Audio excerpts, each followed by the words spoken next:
Xotanda bir baxmichi Jisu bilan qo'y beqib etibdi. Hozir shu Xotanga keldik. Qanday Jisu beryapti bir ko'rib boqaylik. Jisu nereden elyapsiz?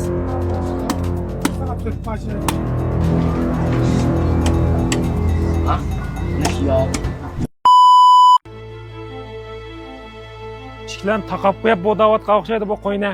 Hech kim ko'rmasin, ta'siri yaxshi bo'lmaydi debchi. Oyoqdan kirdiganimiz bu yerga. Zar bir yerdan kirimiz yama tamdan kiramdoq. Ha mana bu yerda bor ekan. Bak simirib turasiz. Qanday Jisu beryapganda bu qo'ylarga ishlarni hammasini taqab qo'yib beryapti deydi. Mush baxmichini hozir topimiz. Sizni Xotanda mush qo'yga Jisu berib beqyapti deb anglab maxsus shuni bir tekshirgin keldik. Qanday Jisu beryapsiz?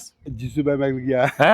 Bermeklik. Ya, mush anglab qoldim. Men taqab qo'yapsiz ishlarni mayaqdan marab baqdim. Bermeklik. Mesela oq ranglik Jisu beryapmisiz, ko'k ranglik Jisu beryapmisiz? Jisu bermeklik. Ha? Ya, Xotandan kirib tekshiramiz hozir. Mushu Xotanda bir odam Jisu berib beqyapti, qo'ylar bek samirib ketibdi. Pulni bek deb ketibdi deb anglab qina Xotan. Bermeklik. Ha? Jisu berish boshladingizmi yo'qmi? Sizin yeminizde berdik. Bizning ham nima? He. Nechtal qo'y va? Gazi 200. 200 vami? He. Jisu nereden elyapsiz? Jisu amaklık ya. Ha? Onu bermeklik tabii. Sizin yeminizde bekaklar. Shundaymi? He. Yemlarmi o'tirdi. Nechilik bo'ldi bizdan yemlarni beryaptqani? Şu yetini aldım tatip bilgiler. Etni oldidan. Bu yilmi? He. Qandaroq bir qo'z setib chiqardingizmi? Setip Foyda çıkardık. qildimi? Fayda kıldı. Bunu aldı 2000 koy. Ha. Kendi bir yemin koydum pul oldu. Necha tal qo'ydi? Ocak bakmaka bir 100 tal bakkan. 100 tal. Necha pul payda qilibdi? 30 ming koy baydı koygan. 30 ming. Bizning yemni berib 100 tal qo'ydi, 30 ming payda oldingizmi? Ma et setibmi ya? He, etti sattı. Ha. Kağını verdi babi onun işkisi. Uni ishkisi bormi? Naq maydonda bir tal qo'yni olaylik. Sağ bakalım. Birini so'yab baqilay. Qanday chiqdi mush qo'yning go'shi zodi. Ha? Şahane kaldı ama. Ha, xo'sh. Mush qo'ylar shumi? Mış öyle şu. Qon tutmas? Mışımı güzün tutulan bana. Ay yo'g'an nima? Nimish qilmang uni tavsiya qilasiz? Bu aşım sizin yemeğinizde yeglik ya ba. Sarxilning yemini eng jiqigini qaysi? Cekigini aş oyna. Ashuma, sarxilning yemini eng jiqigini. Mana pulni deyishlar. Meyla bir. Ha, necha pul?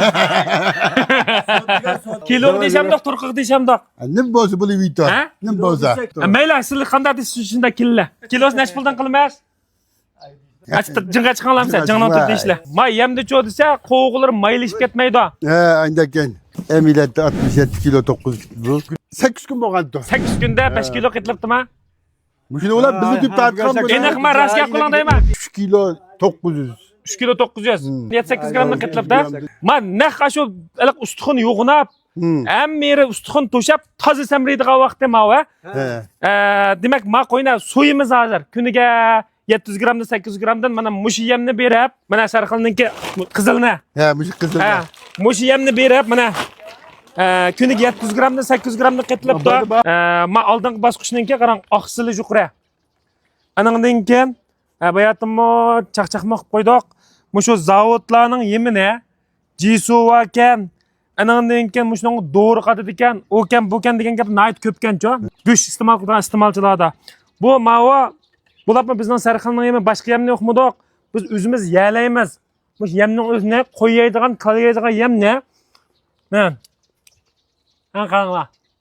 Buning ichida tarkibi shu purchaqning kunjiri, qo'noq, chigit kunjiri, har xil mush vitaminlarni qo'shdik mush qo'ylarga. Qilimiz mana hamda. Yo'q, men o'zim bilmayman. Siz deysiz. 7 to'g'ri 30 koy satgan hem daha 29. Ha, buldi. 29 koy ha. Unda bo'lsa, qana qassob bir tishlamdan go'shini yeymiz. Xo'sh. Unda bo'lsa, o'sha gapirayli qo'yna. 100 kilo 100 kilo apirversak bo'ldi asli buni.